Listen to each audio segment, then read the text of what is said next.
fruits, les végétaux à la maturité, le soleil de la justice, le soleil spirituel amènera les fils et les filles de Dieu à la maturité.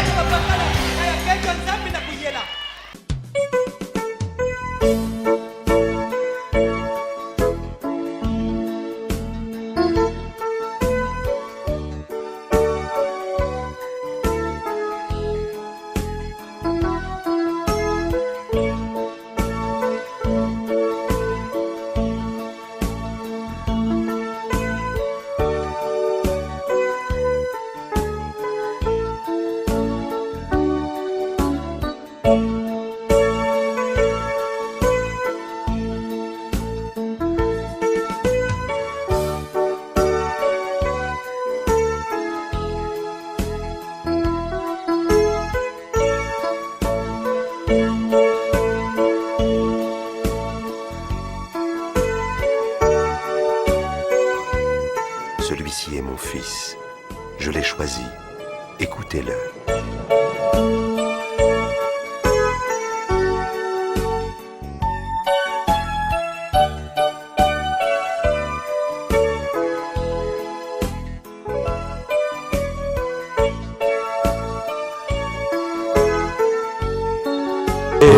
Aurais-je été tous mes péchés? Oui, les tentations. Les tentations, fais-moi triompher dans ta lumière, fais-moi marcher. Dieu notre Père Céleste, c'est par ta grâce que nous nous tenons ici, Seigneur, et reconnaissons que nous ne méritons rien, mais toute grâce nous vient du Père des Lumières. Pardonne nos imperfections. Nous pouvons voir, Seigneur, combien le rideau est en train d'être tiré sur l'histoire du monde. Et il y a une urgence dans nos cœurs, sachant que tu viens bientôt. Alors que nous allons encore examiner ces choses dans la parole, permets que le Saint-Esprit ouvre l'intelligence de chacun et nous fasse particulièrement rentrer dans chacune de ces choses. Amène ton peuple à l'adoption, Seigneur.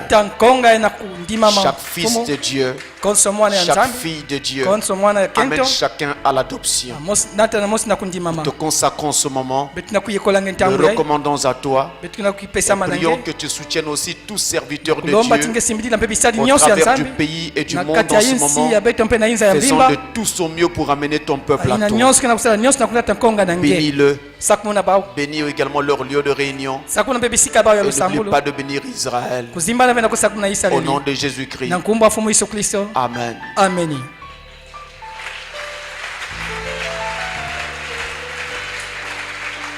Je vous salue tous au nom du Seigneur Jésus-Christ.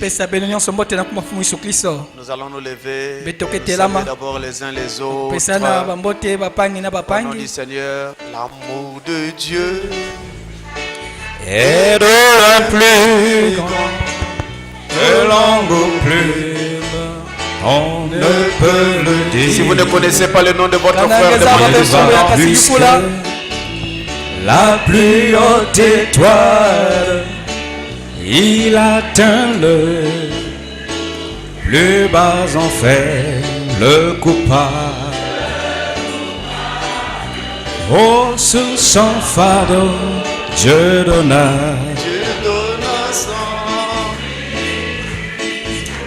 irréconciliable. Oh, son fils errant lui pardonna son péché. Que notre Dieu soit béni. Frère Branham a dit, sans l'amour parfait, personne n'entrera là. Alors, pour notre leçon d'aujourd'hui, nous allons lire notre Bible. Mais je voudrais prévenir que j'ai besoin du temps.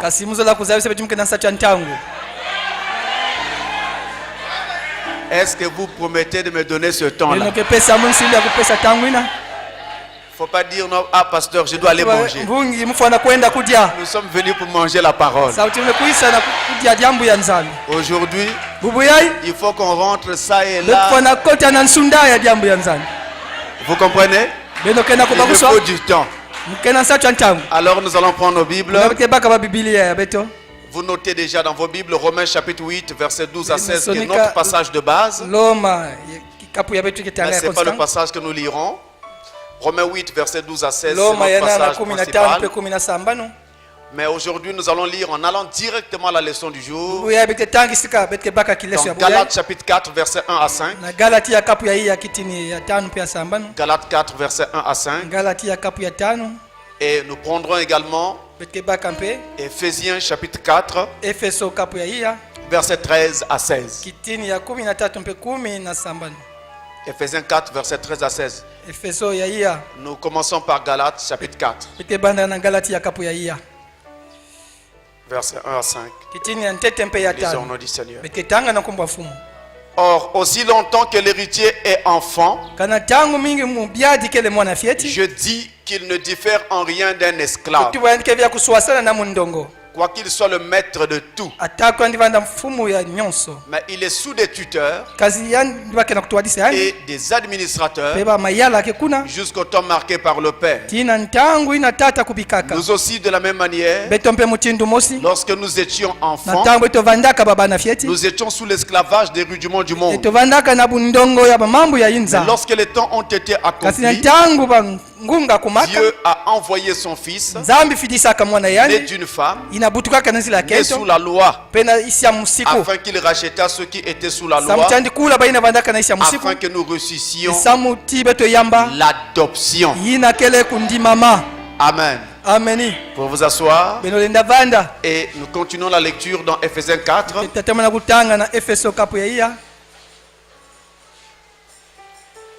Verset 13 à 16.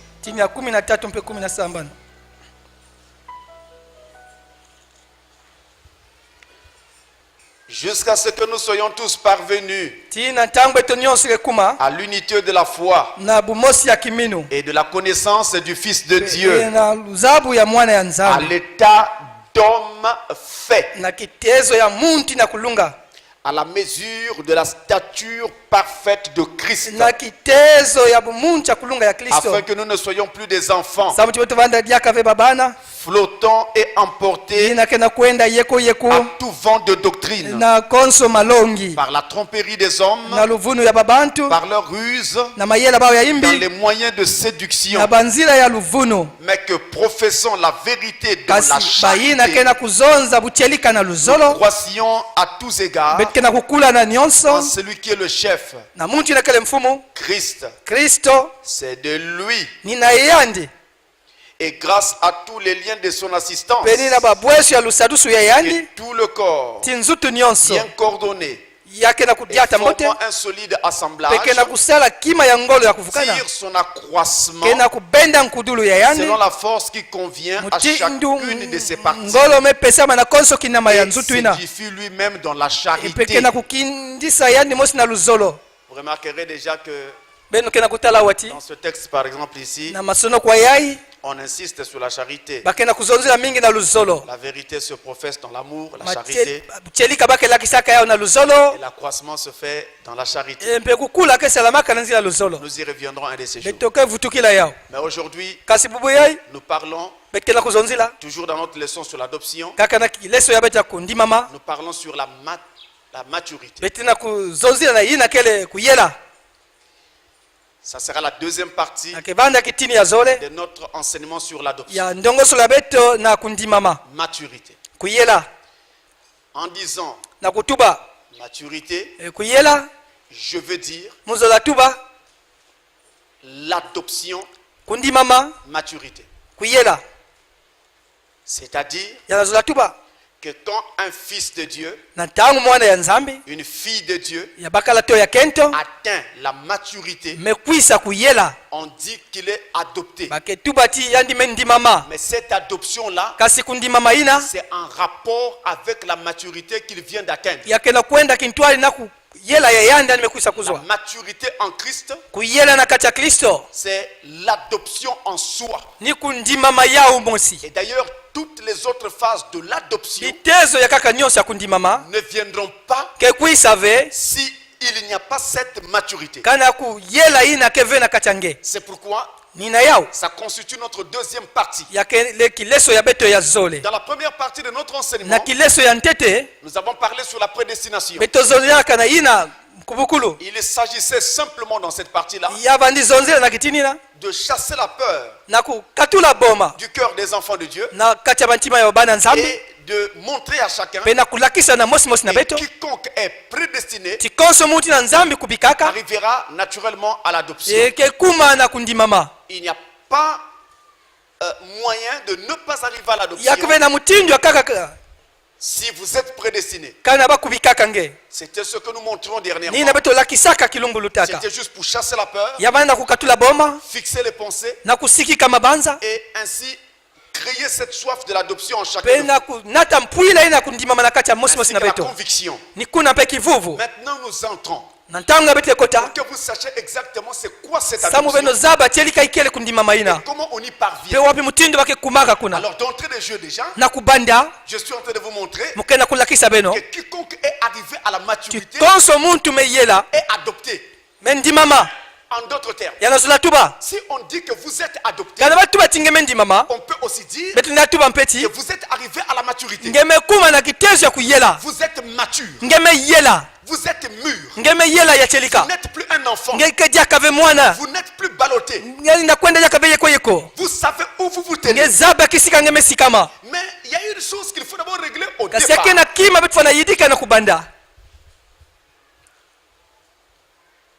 La notion de maturité est une notion qui est fortement présente dans le Nouveau Testament. C'est le Nouveau Testament qui nous parle de l'adoption de façon directe. Mais l'adoption a aussi existé du temps de l'Ancien Testament. Mais à cette époque, on ne l'appelait même pas sous ce terme d'adoption. Mais cette notion existait. C'est le Nouveau Testament qui nous reçoit. Et dans le Nouveau Testament, la maturité donc, qui traduit cette adoption, c'est une notion qui est fortement présente. Mais seulement, dans nos différentes traductions bibliques, le mot maturité ne revient pas souvent. Il est remplacé. Il est traduit par d'autres termes que je m'en vais tout de suite vous présenter. Et ces termes-là rendent la maturité dans le Nouveau Testament. Nous avons par exemple l'expression devenir adulte. Devenir adulte, où Dieu nous exhorte à quitter l'enfance et attendre vers la maturité. En devenant adulte, vous avez 1 Corinthiens chapitre 3, le verset 1 à 3. Vous pourrez regarder ces passages à la maison, parce que j'essaie simplement de fixer une pensée pour le moment. 1 Corinthiens 3, verset 1 à 3. Ephésiens chapitre 4, le verset 14. Hébreux chapitre 5, verset 11 à 14. Et vous avez 1 Pierre chapitre 2, le verset 1 à 2. 1 Pierre 2, verset 1 à 2. Donc ces différents passages, vous verrez comment la Bible nous parle, nous exhorte à devenir adulte. Mais en parlant de cela, on nous parle de maturité. Nous avons le mot progresser pour parler de maturité. Progresser, que nous trouvons dans 1 Thessaloniciens 4, verset 9 à 11. C'est par ce mot que maturité a été rendue. Nous avons l'expression être édifié ou bien être construit. Je reprends. Être édifié ou bien être construit. Expression que nous trouvons dans Ephésiens 4, le verset 16. Et dans 1 Pierre chapitre 2, verset 4 à 5. Ces expressions eh bien, rendent la maturité. Ils sont là pour parler de maturité. Nous avons le mot affermi. Affermi. Par lequel également est rendue l'expression maturité. Dans 1 Thessaloniciens 3, le verset 12 à 13. Je reprends pour tous ceux qui prennent des notes. 1 Thessaloniciens 3, verset 12 à 13. Nous avons le mot perfectionner. Attention, pas le verbe. Il s'agit de nous. Donc avec E accent aigu S à la fin. Nous sommes perfectionnés. Perfectionnés. Dans 1 Pierre 5, le verset 10. Et nous avons enfin le mot sanctifié. Sanctifié. De la même manière que perfectionné. Nous sommes sanctifiés. Que nous trouvons dans Jean 17 verset 19. Jean 17 le verset 19. Ephésiens 5 le verset 26. Il nous parle par exemple de la passion par la parole. Ephésiens 5 verset 26. 1 Thessaloniciens 4 le verset 3. Et 1 Thessaloniciens 5 le verset 23 où il est dit que tout votre être, l'esprit, l'âme, le corps soit sanctifié et gardé pur pour le jour du Seigneur. Ainsi, quand on parle de maturité dans le Nouveau Testament, nous avons soit des mots ou des expressions du genre devenir adulte, progresser, être édifié, être construit, être affermi, être perfectionné, être sanctifié. Ce sont ces différents mots et expressions qui rendent donc la notion de maturité dans le Nouveau Testament. Or, tout à l'heure en commençant mes propos, j'ai parlé d'un problème. Un problème de différentes traductions bibliques. Et justement, ce sont nos traductions bibliques qui ont été tellement diverses et variées et qui ne nous ont pas permis de bien cerner cette notion de maturité depuis fort longtemps. Alors en grec, qui est la langue dans laquelle le Nouveau Testament a été écrit, eh bien nous avons deux mots par lesquels justement on parle de maturité. Nous avons le mot, je vais essayer d'écrire ça en gros, L, E, I, O, T, E accent grave et S. Voilà le premier mot. Il est le mot principal. C'est un mot grec. C'est même difficile à prononcer. Téléiotes. J'y arrive. Par ce mot-là, nous avons tout ce qui a été traduit. En parlant de maturité dans le Nouveau Testament. Et à côté de ce mot, nous avons un adjectif correspondant. Et E, L, E, I, O et S. Téléios. C'est l'adjectif correspondant de ce premier mot. Et ce sont ces deux mots-là qui ont été utilisés dans la Bible grecque. Nouveau Testament grec. Vous parlez de maturité. Ainsi, ces deux différents mots, ces deux mots ont été traduits par les différentes expressions que je vous ai données. Tantôt traduit par devenir adulte, progresser, être édifié, être construit, affermi, être perfectionné, ou alors être sanctifié. Ce sont ces deux mots-là qui ont donné les différentes expressions que je vous ai données.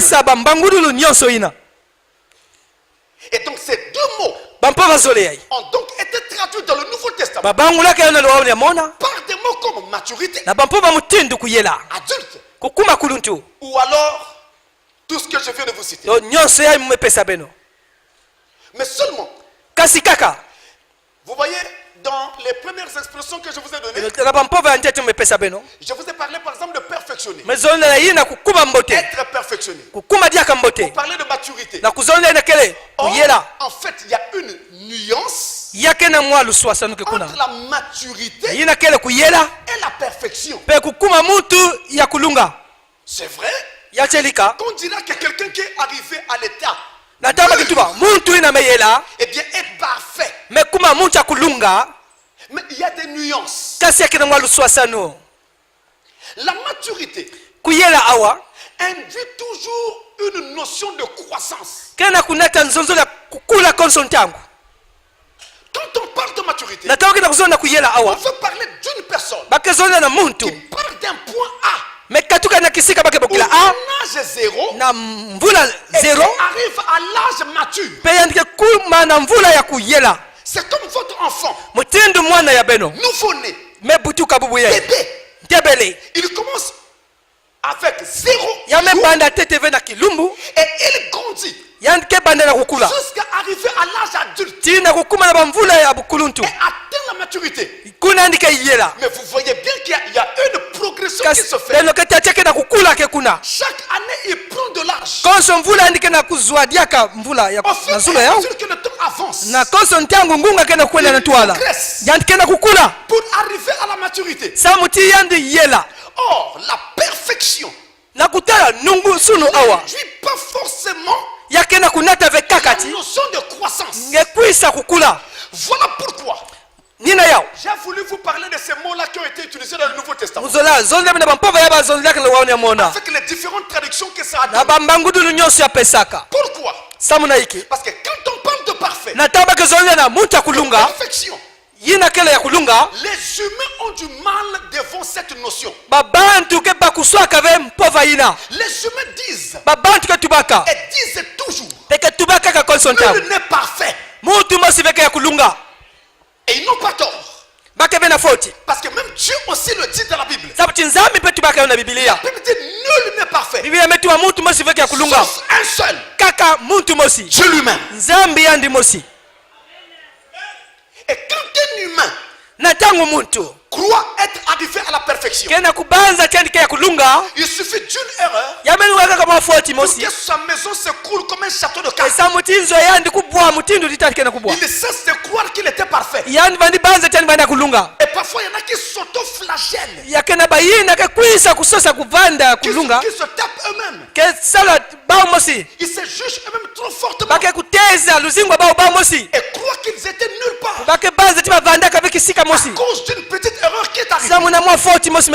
C'est pourquoi je sais qu'en parlant de maturité, nous voulons parler aussi de perfection.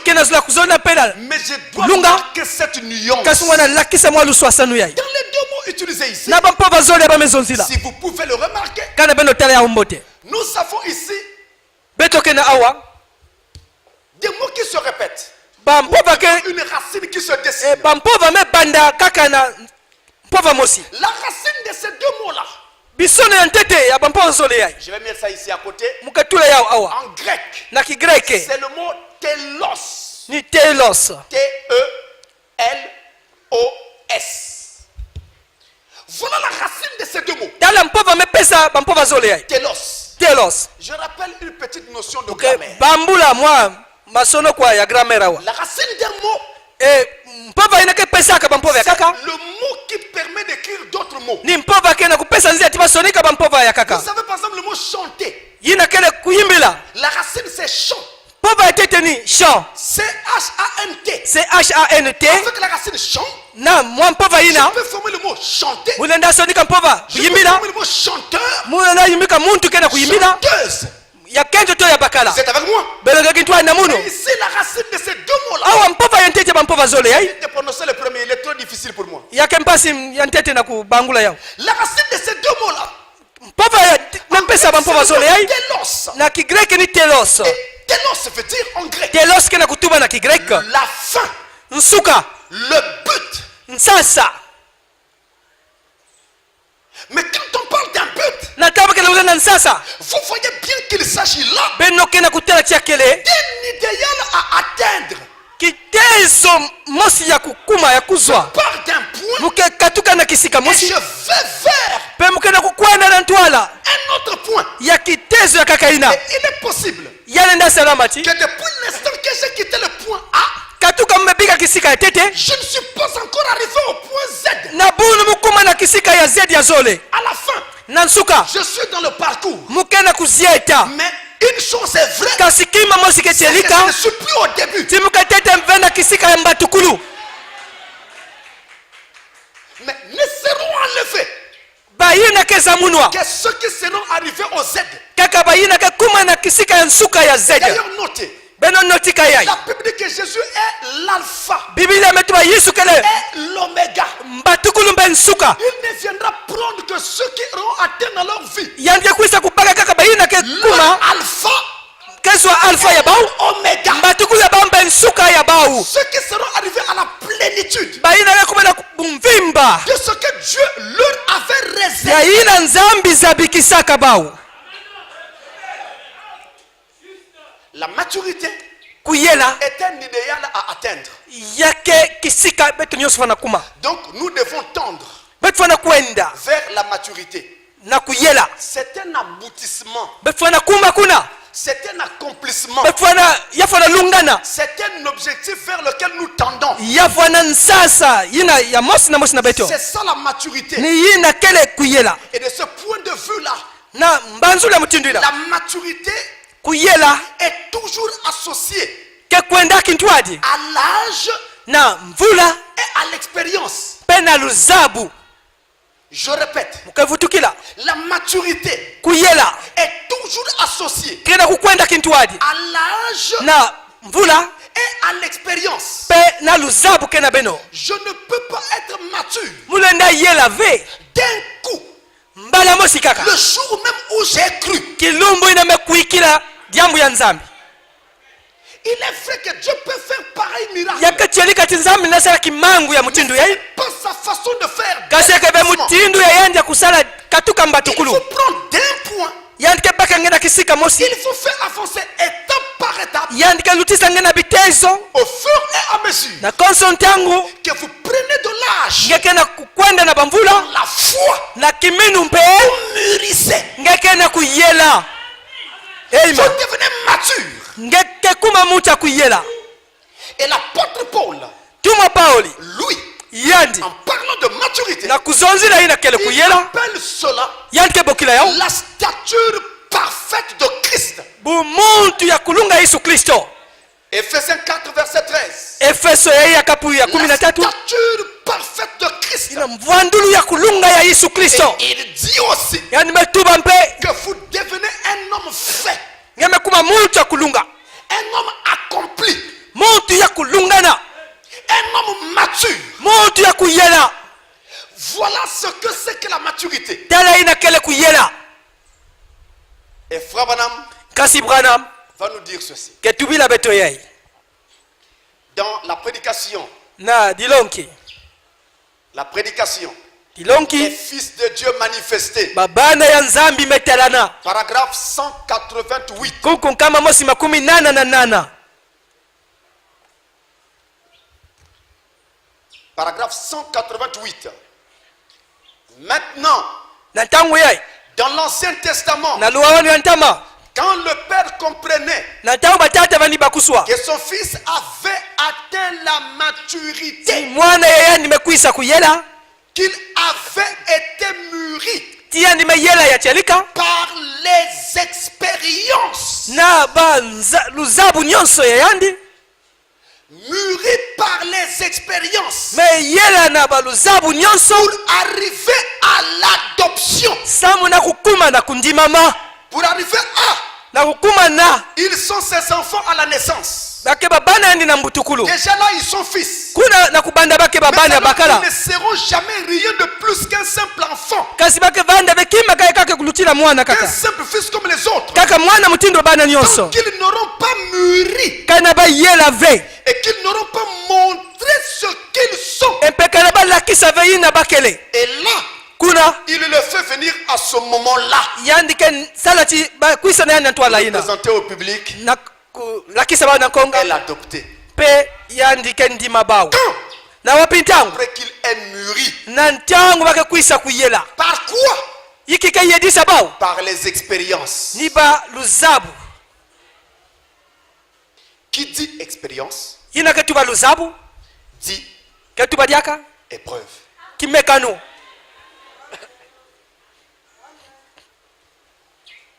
Je répète. Qui dit expérience dit épreuve. Vous ne mûrirez jamais si vous ne passez pas par des épreuves. Disons-le autrement. Je vais amener ça jusqu'à ce que ça rentre. Vous ne serez jamais adopté si vous ne passez pas par des épreuves. Il y a des moments qui arriveront, si ce n'est déjà fait, où vous crierez, Seigneur, cette épreuve est trop lourde pour moi. Regarde mon âge. Regarde-moi. Est-ce que moi je peux supporter une chose pareille? Tu me mets une charge comme ça, Seigneur. Regarde toi-même. La Bible dit, jamais une épreuve n'arrive à un enfant de Dieu. Dieu ne lui donne la foi.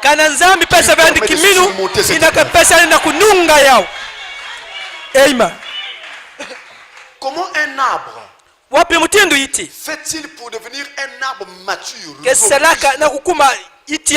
et fort? À la naissance, il subit des coups de vent. Dès que la petite herbe est sortie de terre, alors il y a des signaux dans l'arbre qui lui disent tu seras très vite déraciné et tu sécheras. Si tu ne veux pas être déraciné, il faut que tu envoies tes racines plus profondes dans le sol. Alors au fur et à mesure que l'arbre grandit, chaque fois que le vent vient, l'arbre se penche d'un côté. Et après, il se penche de l'autre côté. Pendant que l'arbre fait ça, il est en train d'envoyer ses racines. Après un moment, c'est un gros arbre et plus aucun vent ne peut le coucher. Et ses racines vont profondément. Mais comment en est-il arrivé là? C'est les épreuves, les vents. Il y a un arbre qui malheureusement ne suit pas toujours cet exemple. C'est l'eucalyptus que vous connaissez bien. L'eucalyptus monte très haut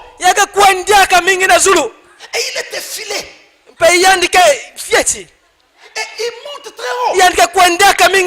Il grandit en très peu de temps. En l'espace de quelques mois, il est déjà très haut. Vous vous demandez mais comment il a fait? Quand vient un vent terrible, il tombe sur votre toiture. Parce qu'il est allé trop vite. Il n'a pas suivi l'ordre établi par Dieu. Il faut aller lentement. Pas à pas. Chaque épreuve est nécessaire. vous montez très haut dans la connaissance, vous ne serez pas adopté. La connaissance n'est pas l'adoption. Tu peux citer la Bible, tu peux citer le message sans être adopté. Parce que l'adoption, c'est la maturité. Même quand on te voit, même quand tu parles, on voit et on sent cette maturité. Quelqu'un parle avec toi, il te quitte, il s'en va. Mais cet homme-là, il est comme un vieux comme ça. Cette sagesse, c'est la maturité. Mais cette maturité s'acquiert au travers des échecs.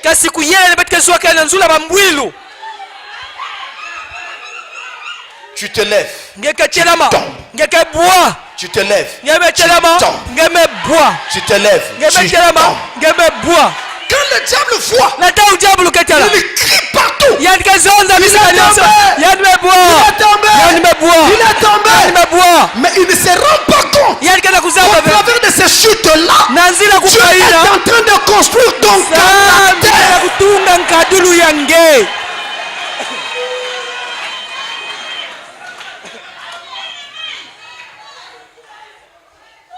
Et la Bible dit, estimez-vous heureux à cause des tentations, des épreuves et des tribulations par lesquelles Dieu vous fait passer. Tout le monde vous juge mal. Ton mari ne te comprend plus. L'âme te réprimande de tout ça. Mais et pourtant, Dieu est derrière ces échecs. Parce qu'il est en train de construire un caractère.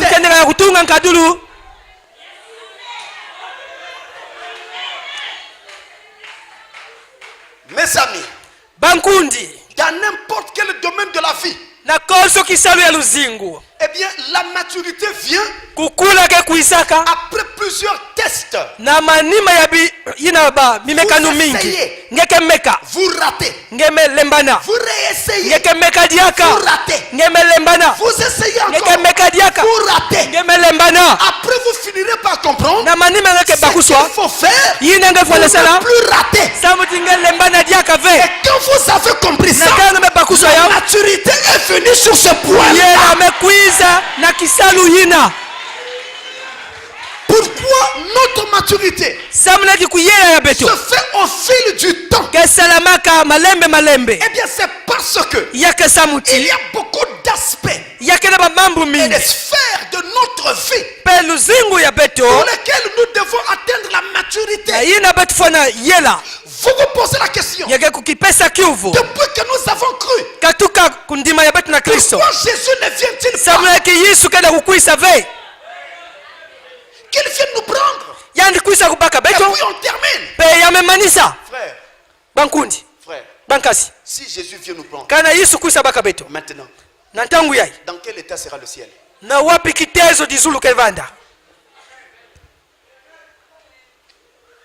Dans quel état sera le ciel? Paul marchait avec Démas. Au début, Démas était très zélé. Mais qui savait? Quelques années après, Démas s'en ira. Le temps sert à révéler ses faits. Qu'est-ce qu'il a? Il est fait de quoi? Et Dieu, eh bien, vous fait atteindre la maturité comme ça. Regardez Jésus. Dieu l'a amené au baptême d'eau. Dans le Jourdain. C'est notre exemple parfait pour la l'adoption. Il a été baptisé là. C'était le baptême d'eau. Dans le même Jourdain, il sort des eaux. La colombe vient se poser sur lui. Un type du baptême du Saint-Esprit. Donc, baptisé d'eau. Baptisé du Saint-Esprit. Maintenant, tout juste après que la colombe soit tombée sur lui, la Bible dit, l'Esprit l'envoya au désert pendant 40 jours pour être tenté par le Il a déjà reçu la colombe. Pourquoi aller encore dans le désert? Parce que d'aucuns auraient dit que le désert signifie la sanctification. Dans le texte, oui. Si c'était la sanctification, avant que la colombe ne vienne, il devait passer par ce désert. Donc la colombe est d'abord venue. On l'envoie au désert. Ce désert-là, le désert représente la période de formation, la période d'épreuve, où il est testé, il est secoué, voir de quoi il est fait. Et la Bible te dit, il a appris l'obéissance, les choses qu'il a souffertes. Hébreux 5 verset 7 et 9. Et remarquez, je reviens. Baptême d'eau dans le Jourdain. Juste avant de sortir de l'eau, la colombe descend. Baptême du Saint-Esprit. C'était symbolique. Parce qu'il l'avait reçu depuis le sein maternel. Juste après la colombe, il va au désert. C'est pour être formé. C'est pour la période de formation. Donc quand il sort des eaux, après avoir reçu la colombe, il sort. Il est amené directement au désert, où il est formé. Mais quand il sort du désert, quelques temps après, Dieu l'a mis sur la montagne de transfiguration. L'adoption. C'est le chemin qui nous conduit à l'adoption maturité. Vous n'atteindrez jamais la maturité par de simples prières. C'est par les épreuves. Si vous priez Dieu en lui disant, Seigneur, fais-moi atteindre la maturité, eh bien Dieu, pour exaucer votre prière, va vous envoyer des épreuves.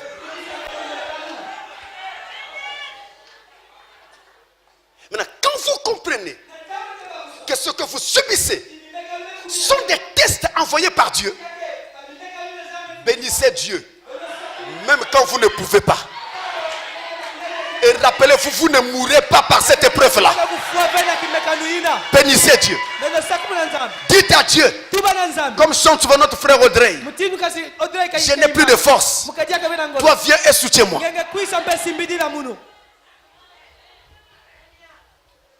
L'épreuve peut toucher n'importe quelle sphère de votre vie. Votre travail, la relation avec votre mari, la relation avec votre femme, la relation avec votre enfant, la relation avec votre père, votre mère, la relation avec un voisin, partout. Tu vas au travail. À la fin, tu vas à la banque. Prends ton argent. Quand tu touches ton argent, tu sors de la banque. C'est un cambriolage. C'est un bandit. Et on te prend tout cet argent.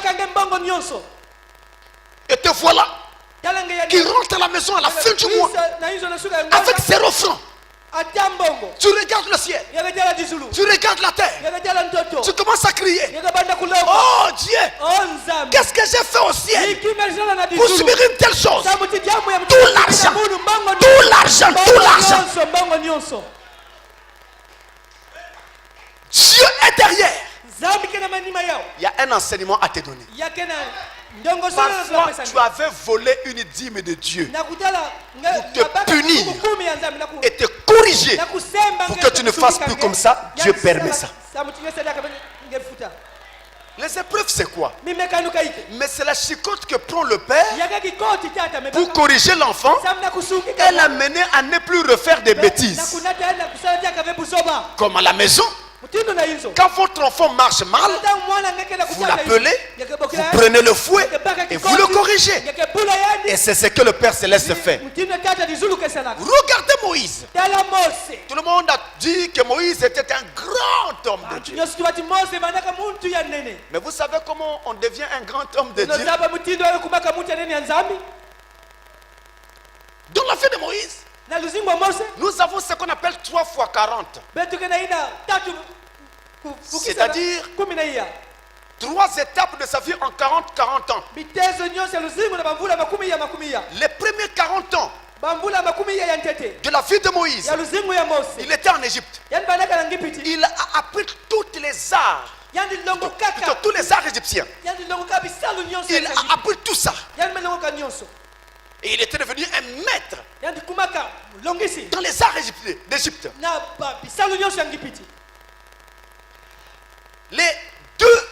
La deuxième phase de 40 ans toujours, Dieu l'appelle et Dieu l'envoie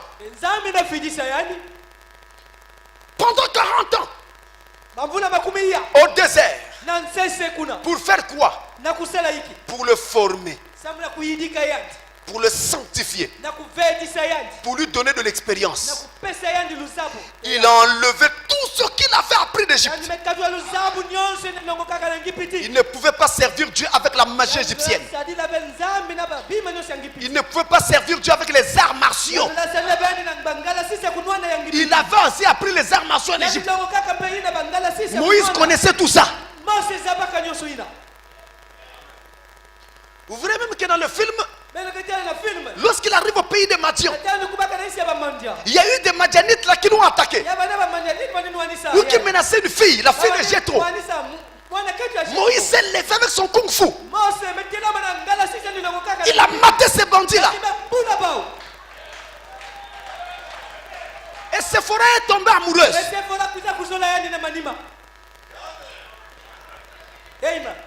C'était depuis ce jour-là. Il a appris tout ça en Égypte. Il fallait que Dieu enlève ça. C'était la période de sanctification, de formation. Et ça a duré 40 ans.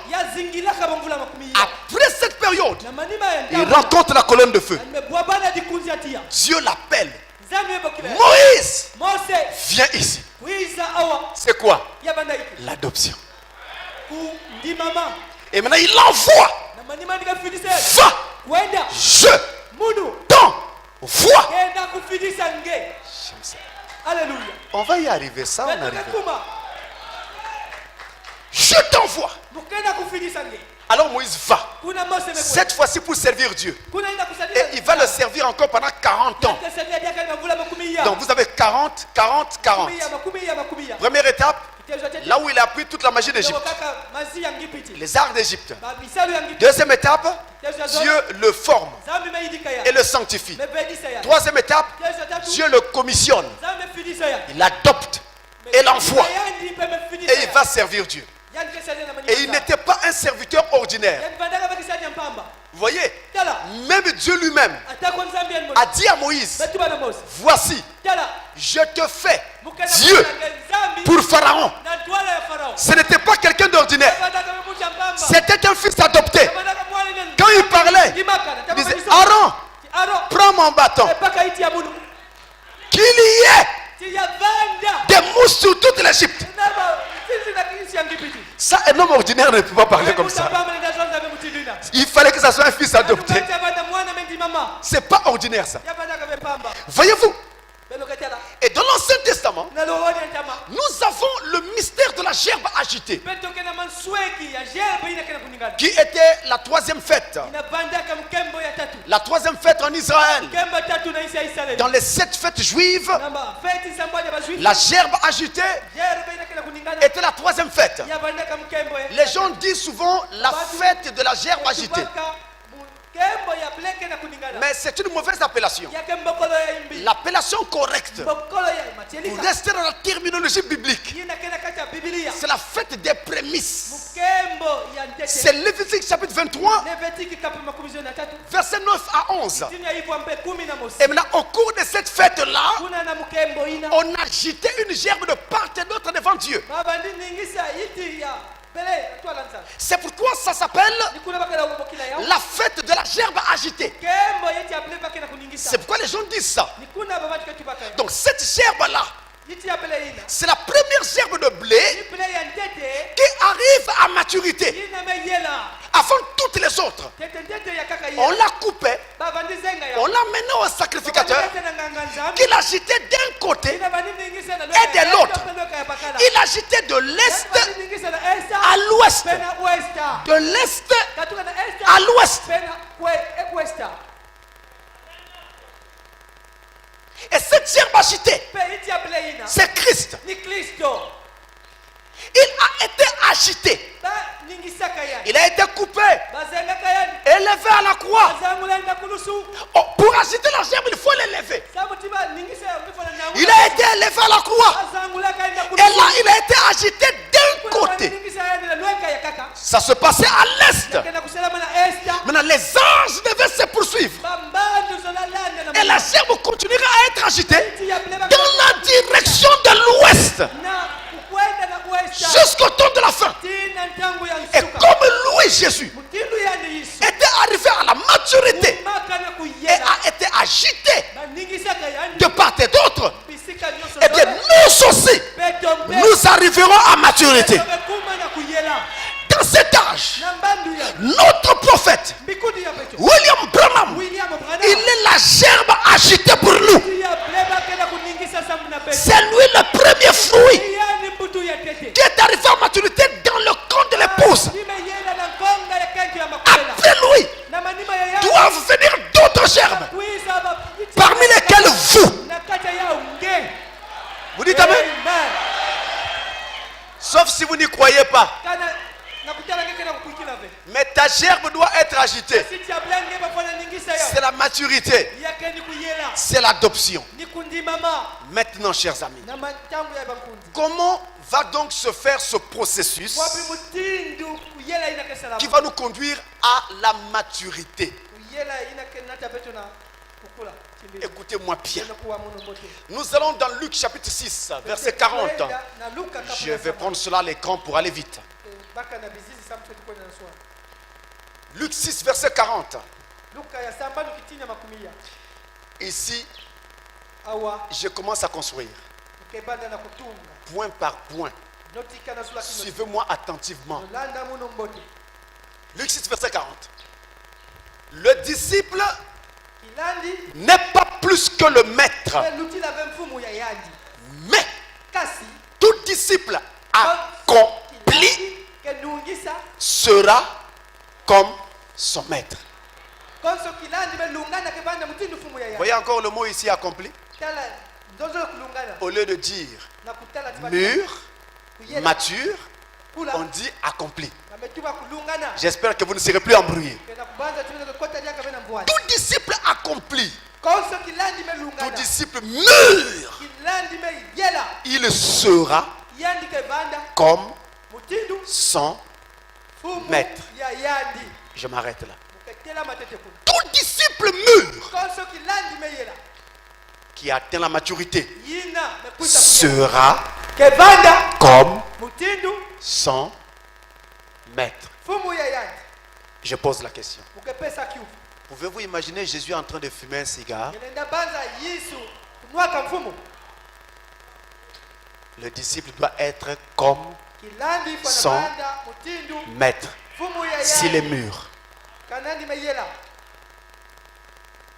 Quand Jésus était accusé devant le tribunal de Pilate, a-t-il ouvert la bouche?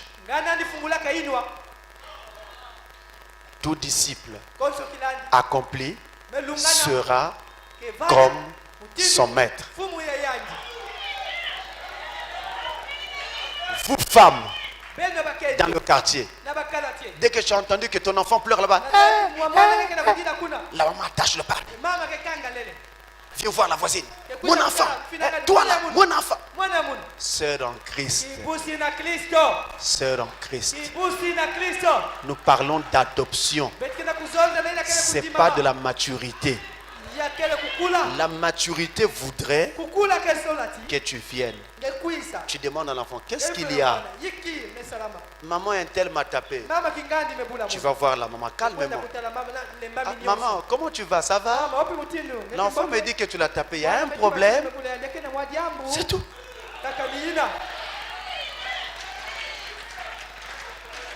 Et après, si vous n'êtes pas d'accord, vous dites non, il ne faut plus jamais faire ça. Parce que moi-même, je n'aime pas taper cet enfant. Donc, pardon, c'est tout. Et puis, c'est tout.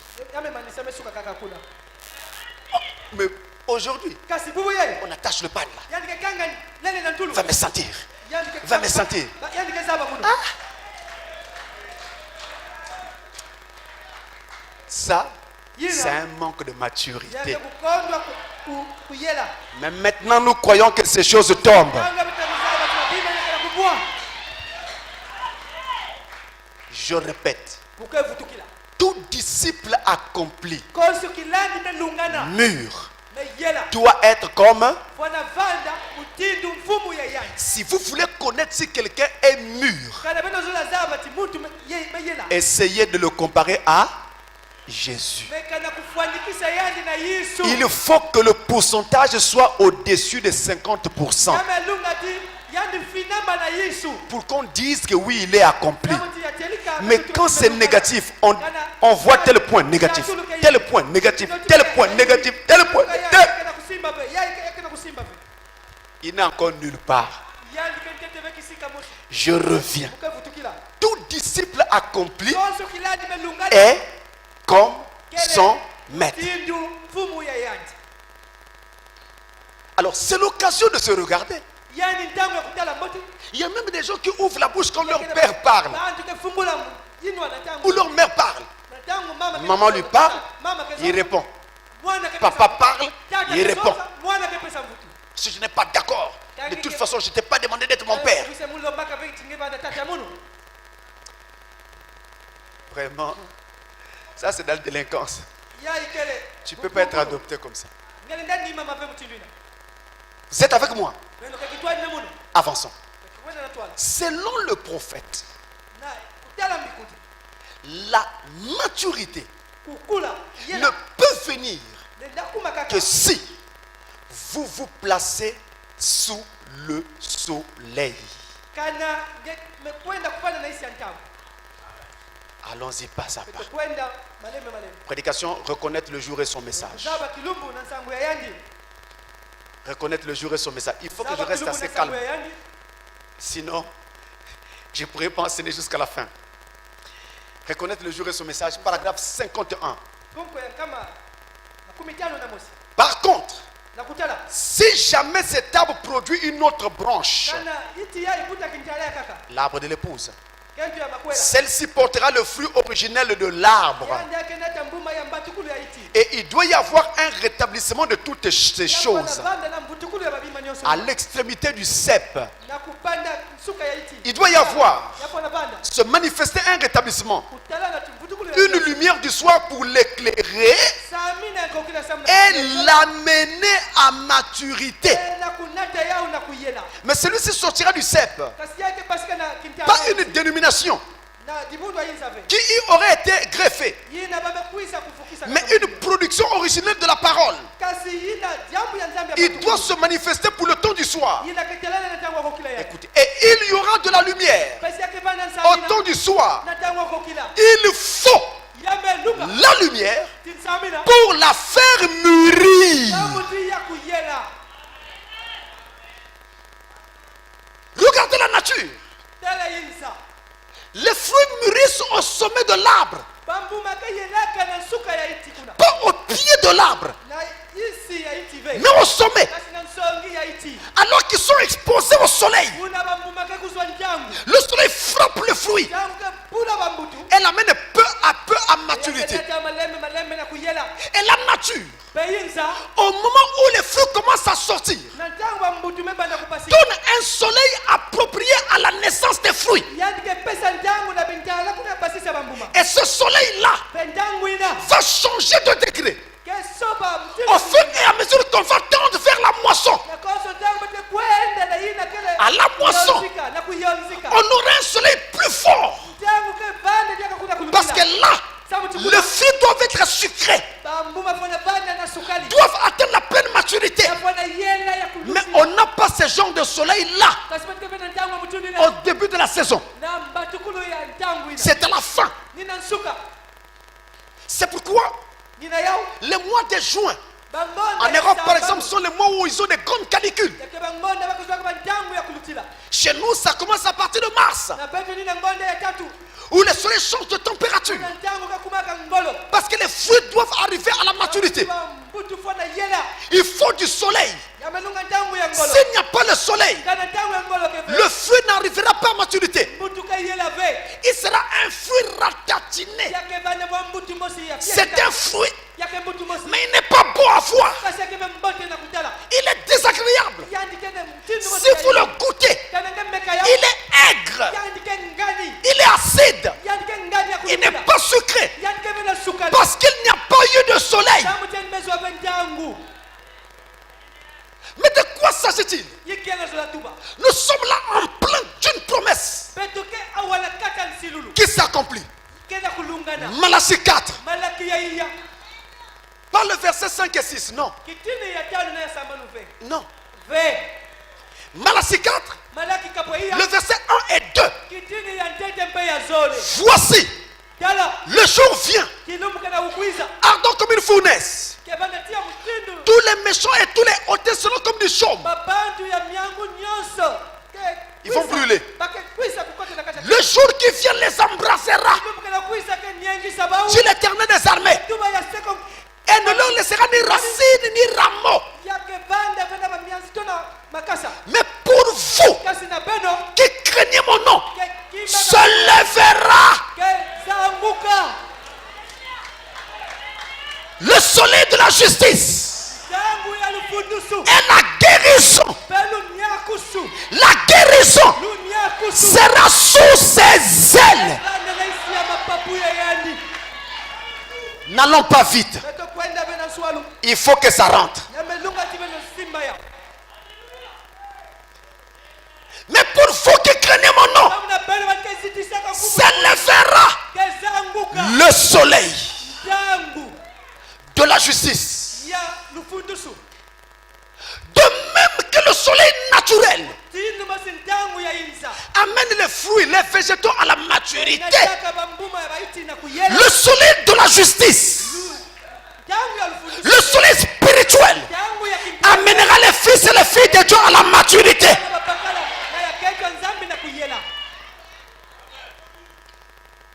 Et le soleil de la justice, c'est Christ, la parole, le soleil de la justice,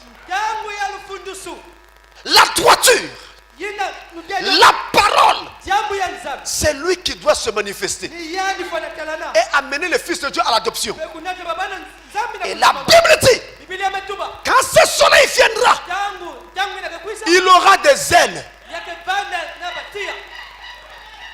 Et la guérison sera sous ses ailes. Ce soleil-là viendra avec des ailes.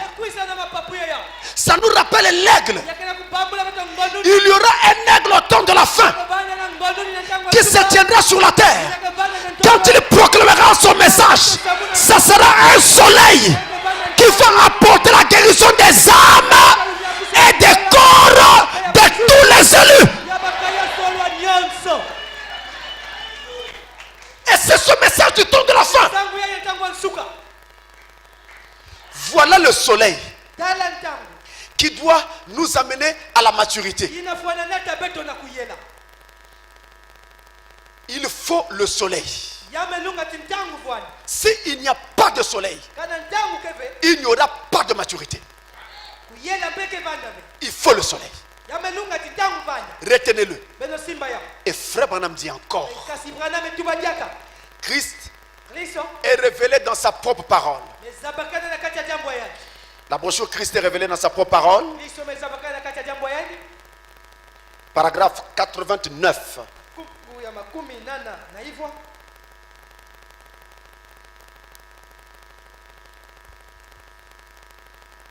Écoutez bien. Maintenant, nous voyons que chaque âge, nous avons bien défini que nous sommes dans le dernier âge. La balle s'est éloignée. Et depuis 15 ans, presque 20 ans maintenant, le message balaie les nations, une après l'autre. Et ce matin, nous sommes reliés d'un bout à l'autre de ce pays. Voyez-vous? Et pas d'organisation. Il ne peut pas s'organiser. Le message ne peut pas s'organiser. Il n'y a jamais rien eu de semblable. Et il n'y aura plus jamais rien de semblable. Voyez-vous? Ce qui se passe par rapport au message aujourd'hui. Suivez ça. Ce qui se passe par rapport au message aujourd'hui, c'est que ceux qui le reçoivent dans leur cœur doivent demeurer dans la présence du Fils afin de mûrir. Voyez-vous? Vous pouvez prendre le message et ensuite laisser le Fils vous cuire et sortir de vous toute la verdeur. Faire de vous des chrétiens matures. Voyez-vous ce que je veux dire? Dieu va bientôt venir prendre son église. Et il nous faut avoir ce type de chrétien-là. Et il nous faut avoir ce type de chrétien-là pour qu'il vienne les prendre. Vous entendez ça? Qui sera dans l'enlèvement? Les chrétiens matures, adoptés. C'est ce genre-là qu'il viendra prendre. Mais que doit faire celui qui a reçu ce message? Rester sous le soleil du Fils, la parole, pour mûrir. N'allons pas vite. Il dit alors, laissez ce soleil sortir de vous toute la verdeur. Verdeur. C'est un mot qui n'est pas très posé dans les dictionnaires, même en français.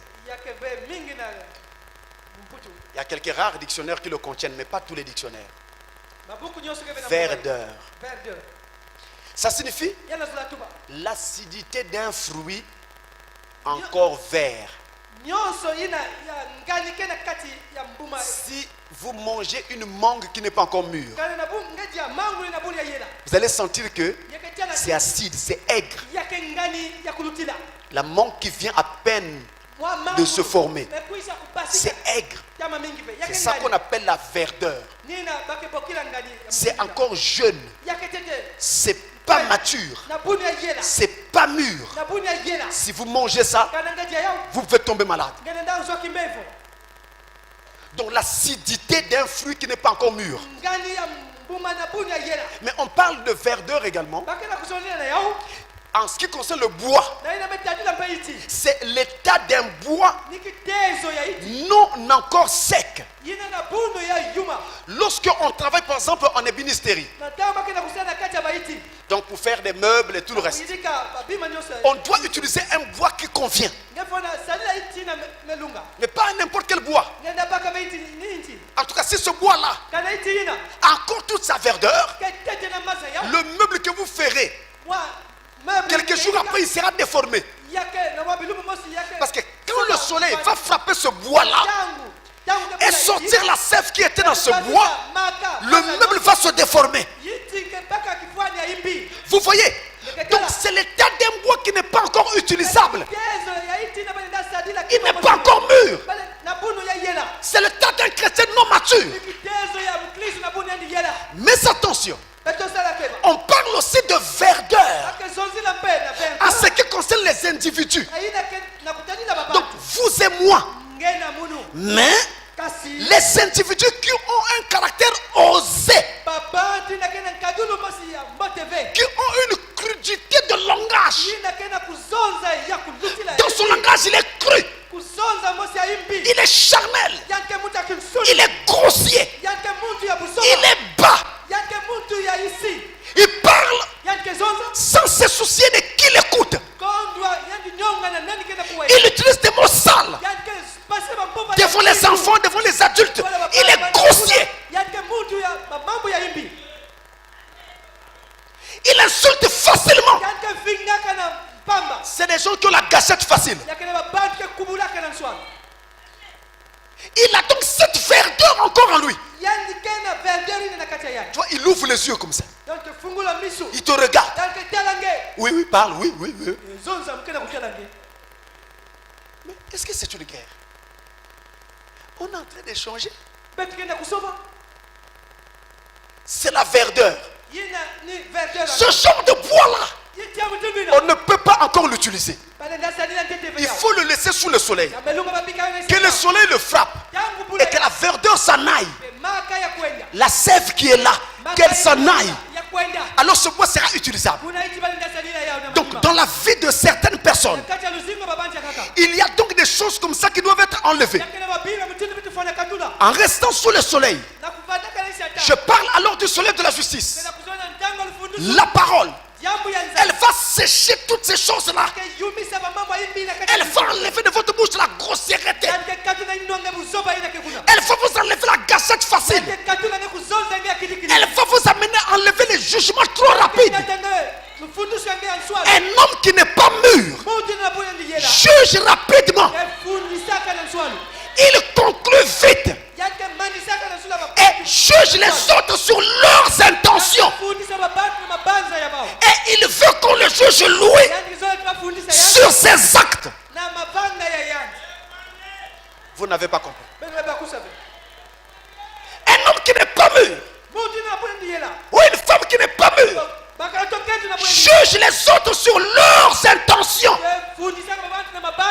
Ah, je vois que il a l'intention de... Ah, non, non, non, non. Mais l'autre n'a rien dit. L'autre n'a rien fait. Tu le juges trop vite. Maintenant, quand ça devient ton tour, tu ne veux pas qu'on pense à ce que tu pensais, mais tu veux qu'on regarde à ce que tu as fait. C'est le manque de maturité. C'est de la verdeur. La maturité fait que, avant de juger, écoutez d'abord. Mais vous avez entendu. Vous concluez au quart de tour. Et vous prenez votre décision. C'est un manque de maturité. Frère, excusez-moi, je parle de maturité. Je ne parle de rien d'autre. Qu'on se comprenne bien. Je vais amener la chose jusqu'à ce qu'elle rentre. De rien d'autre, mais de maturité. La maturité voudrait que quand on a entendu, on va vérifier avant de décider. Avant de juger. Ça, c'est la maturité. Vous savez comment on casse un foyer? Une femme qui enviait ton mari vient juste te dire: j'ai aperçu ton mari avec une femme. Et si tu veux, voici la photo.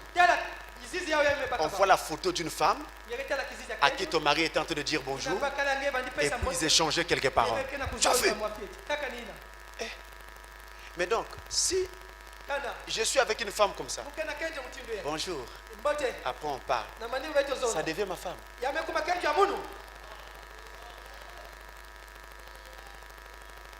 Mais comment vous savez si c'est ma soeur? Bon, parfois on a été à l'école ensemble. On se rencontre. Je peux pas lui dire bonjour parce que je suis devenu un saint.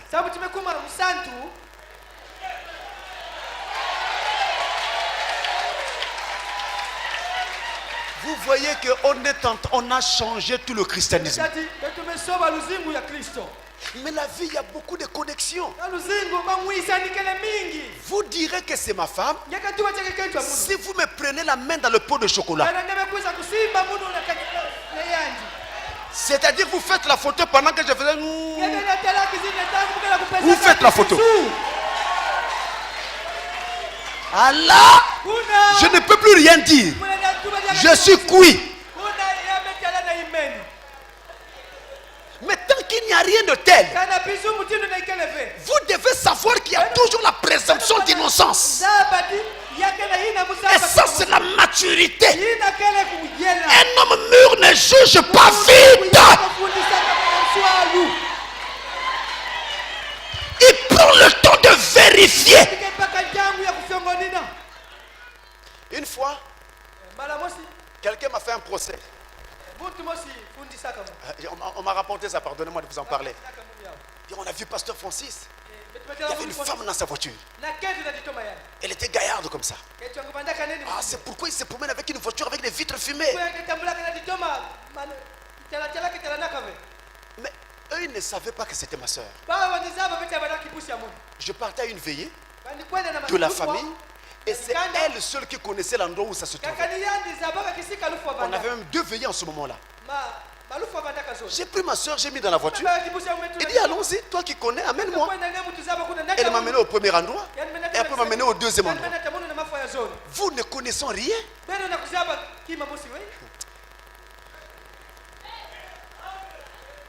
La maturité. Je répète. Frère Branham dit, nous restons sous le soleil. Pour faire quoi? Sortir toute la verdeur. Comment Dieu fera? Il va toujours le faire par les épreuves. Frère, quelles que soient vos prières, oh Dieu, sors la verdeur. Dieu dira, je dis Amen. Après,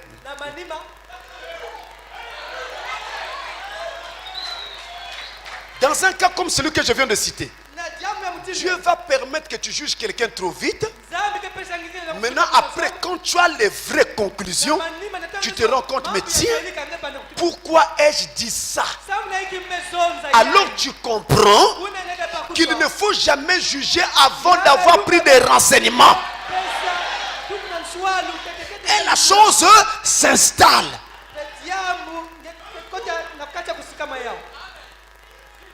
Toute la verdure doit partir. S'il y a encore un peu de verdure là, le soleil doit brûler tout ça. C'est pourquoi parfois la maison de ton propre fils vient te voler ton argent. Tu te dis, mais c'est quoi c'est? L'enfant là, j'ai souffert pour lui. J'ai fait ceci, j'ai fait cela. Il veut me tuer ou quoi? C'est pas l'enfant, c'est Dieu. La Bible dit, aucun malheur n'arrive sur la terre si l'Éternel n'en est pas l'auteur. Vous aimez Dieu, non, n'est-ce pas? Est-ce que vous aimez Dieu? Quand Dieu vous guérit, vous êtes content? Quand Dieu vous guérit, est-ce que vous êtes content? Mais quand Dieu frappe avec une épreuve, vous êtes aussi content?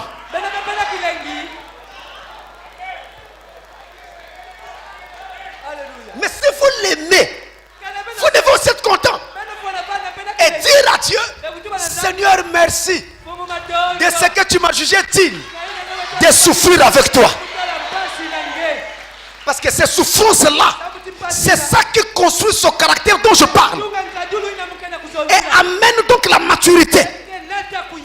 Et le prophète te dit encore dans une autre brochure, je gagne du temps, il dit, C'est la seule chose à faire. Quand vous avez cru ce message, c'est la seule chose qui vous reste à faire. Il le dit dans la brochure L'Enlèvement, au paragraphe 59. Il dit c'est la seule chose à faire.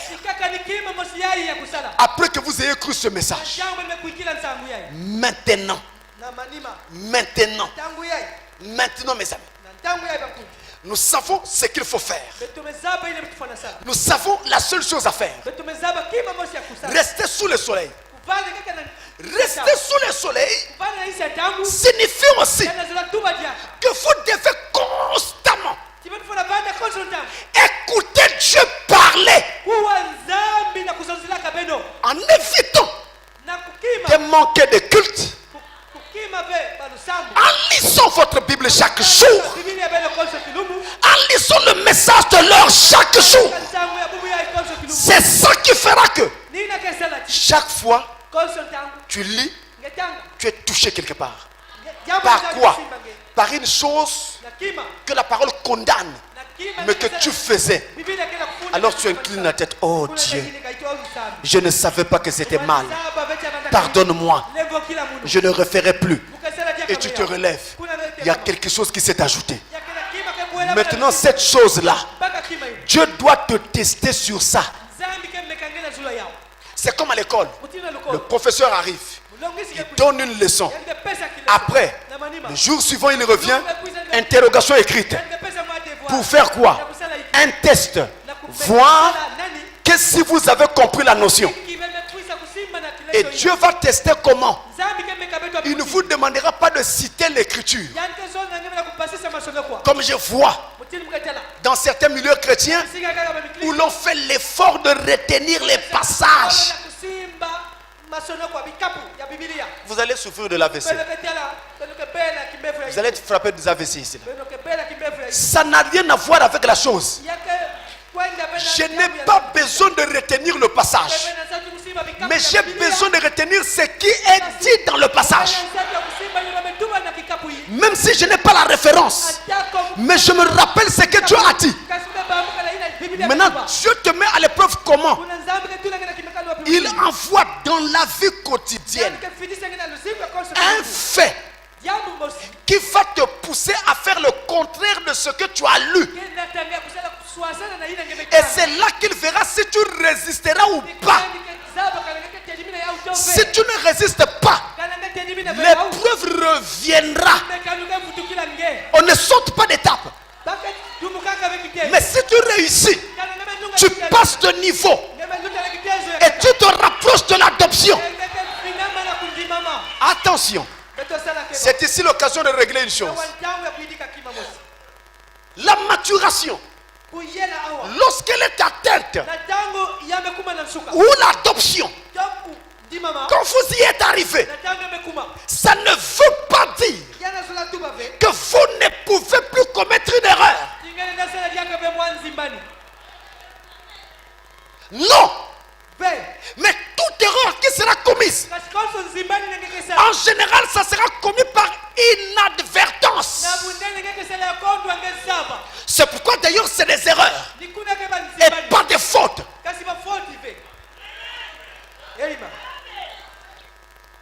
Donc ce n'est pas volontairement, ce n'est pas sciemment que vous allez briser la parole, pécher. Non, ça sera par erreur. Ou alors on ne sait pas trop, une pression ou quelque chose de ce genre. Mais vous verrez, votre cœur n'aura pas de paix tant que vous n'allez pas voir le concerné et que vous n'en parlez pas. Parce que votre cœur vous dit vous avez péché. Le Saint-Esprit qui habite en vous à l'adoption ne peut pas supporter ça. Alors mes amis, comment on mûrit en fait? En quoi consiste en fait ce mûrissement? N'allez pas imaginer votre mûrissement à vous Non. Prenons ce que le message dit. Écoutez-moi bien. Dans la brochure Union invisible,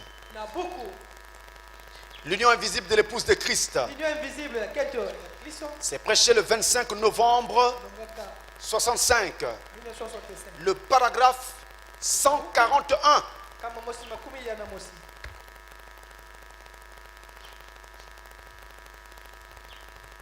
Écoutez bien. Qu'a-t-il à faire maintenant? Qu'est-ce qu'il a à faire maintenant? Vous êtes venu au message. Vous êtes baptisé d'eau. Et tout maintenant, après vous faites quoi? Reposez dans la présence du soleil afin de mûrir. Exactement.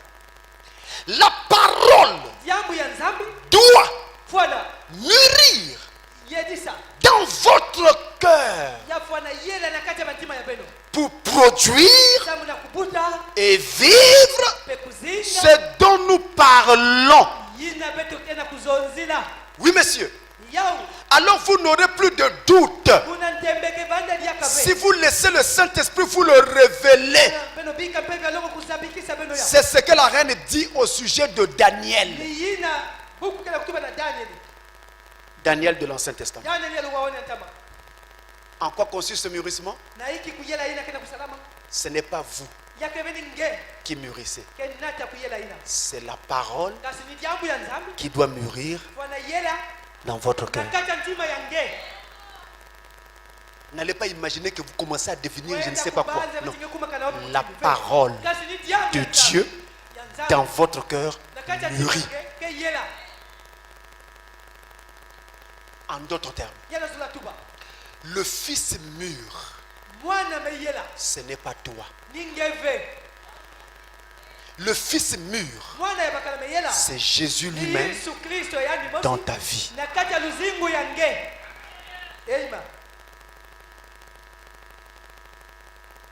En d'autres termes,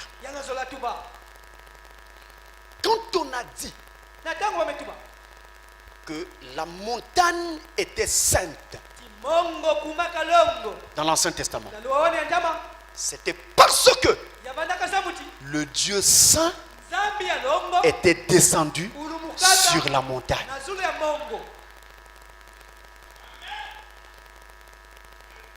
Quand la Bible dit soyez donc parfaits comme votre Père Céleste est parfait. Mais l'homme ne peut pas être parfait. Mais comment Jésus peut nous demander une telle chose? Parce qu'il connaissait le secret. Ce n'est pas à toi de devenir parfait, mais lui-même, le parfait, venant dans ta vie, il te rend parfait.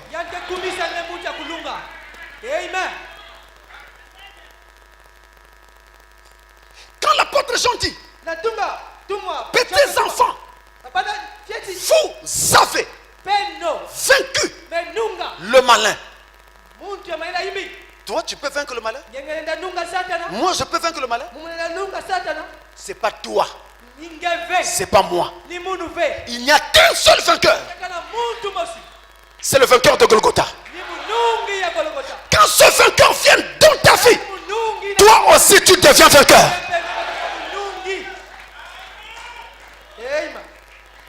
Et c'est le vainqueur en moi. Ce n'est pas moi, mais c'est la parole de Dieu en moi. Moi, en tant qu'homme, j'aurai toujours des batailles de pensée jusqu'à l'enlèvement. Vous ne pourrez jamais enlever les batailles de pensée. Personne ici ne peut me dire qu'il pourra regarder une femme nue et ne rien sentir. Si c'est le cas, on doit t'envoyer à l'hôpital.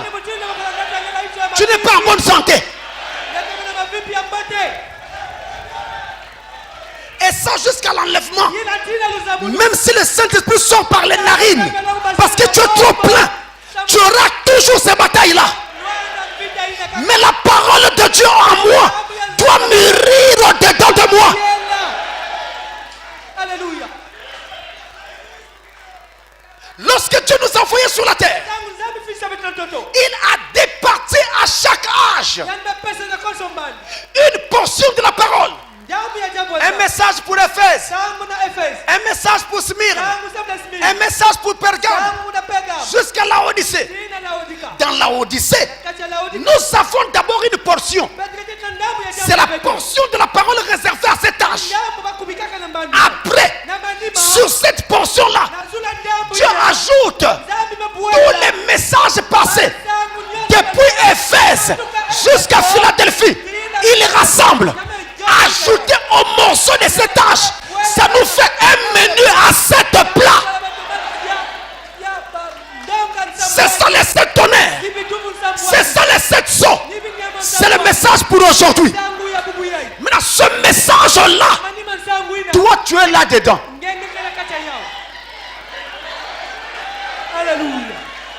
Tu es dans ce message-là. Voilà pourquoi tu n'es pas né dans l'âge de Pergame. Mais tu es né en ce temps de la fin. Parce que tu étais prédestiné pour être au temps de la fin. Et tu es dans le message d'aujourd'hui. Comment as-tu fait pour reconnaître la vérité en ces jours? C'est à cause de la portion que Dieu avait placée dans ta vie. Frère Branham dit, quand les Chinois sont arrivés aux États-Unis, ils ne savaient pas parler anglais, mais ils étaient des blanchisseurs. Tu venais déposer ton habit pour qu'ils le lavent et le repassent. Alors eux, ne sachant pas parler, prenaient un morceau de papier, ils le coupaient d'une façon particulière. Ils prenaient, ça faisait 2 morceaux. Alors ils te donnaient un et eux ils gardaient une partie. Le jour que tu venais prendre ton habit, ils te demandaient montre le morceau que tu as. Alors ils le prenaient, ils essayaient de le coller quelque part. Là où ça se mariait, alors ils savaient que c'est ça ton habit. Ils le prenaient, ils te le remettaient. C'est exactement ce que tu as fait. Avant que tu ne viennes sur la terre, avant que tu ne sois formé dans le sein de ta mère, Dieu t'avait connu, Dieu t'avait prédestiné. Il avait placé ce message en toi. Le nom de Branham était en toi. Le nom de Jésus était en toi. Même le nom de ton pasteur était en toi.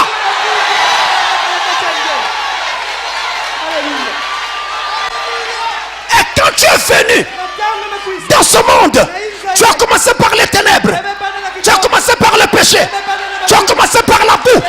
Arrivé à un moment, la foi de Dieu parcourait le jardin.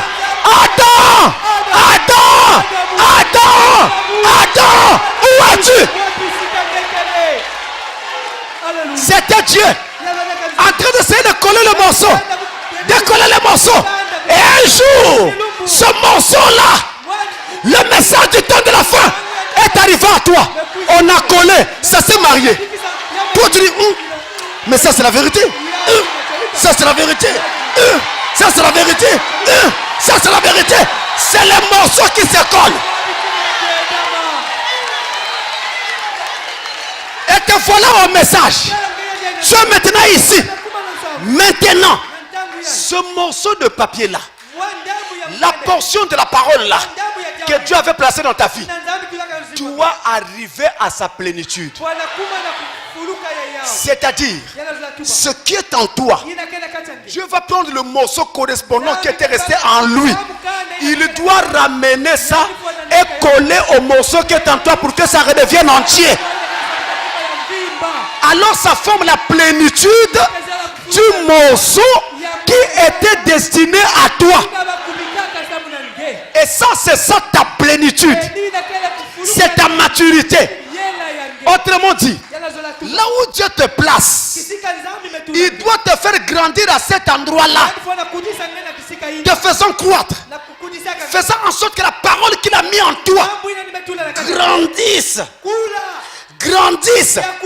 Au début, quand tu croyais ce message, tu disais Amen. Amen. Mais tu ne comprenais rien. Et comme les pasteurs disaient, on ne vous a pas demandé de croire, de comprendre. On vous a demandé de croire. Toi aussi, tu disais Amen. Amen. Mais ça ne suffit pas. Parce que Jésus avait dit, je leur parle en parabole pour qu'ils ne comprennent pas. Et parce que s'ils comprennent, ils vont se convertir. On ne peut pas se convertir si on ne comprend pas. Et ça, c'est réservé aux élus. Et c'est ce que Dieu fait maintenant. Alors comment il fait? Je prends un cas. Marc 16. Voici les miracles qui accompagneront ceux qui auront cru. Qui dit amen à ça? Très bien. Moi aussi je dis amen.